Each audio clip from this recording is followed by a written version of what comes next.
Hey y'all, this is how you make a squishy better than a Neato, in our opinion.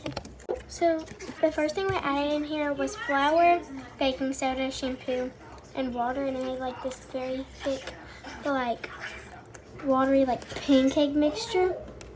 And if it doesn't look like a pancake mixture, then it's not going to be the same texture as ours.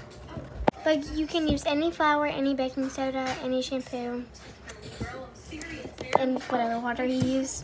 Then you also need like clear food wrap, and you can like, it's the wrap for the squishy.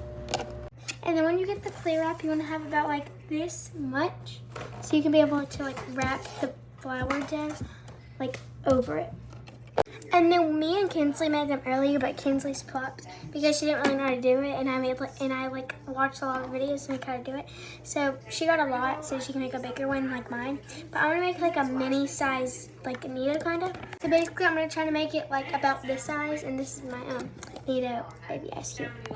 But like instead of it being like a square shape, I'll make it like a circle shape. So it's not that much. I'm gonna show you what it looks like. So we have like this much. You can see it, but then I wrap it like this side, and then I take this side and do it. So yeah, guys, so it's kind of looking like the ice cube shape, so I'm gonna try to make it look like the ice cube shape. And then that is Kinsley's. It looks really good. So basically, me and Kinsley earlier were trying to see like if like our squishies could stick to the roof, because we were like throwing like all of our Neatos and stuff on the roof. Do not have. And it did not stick. But this is how my little mini like ice cube dupe turned out. I'm probably gonna write Neato on it. So I put Neato on it with like a blue Sharpie.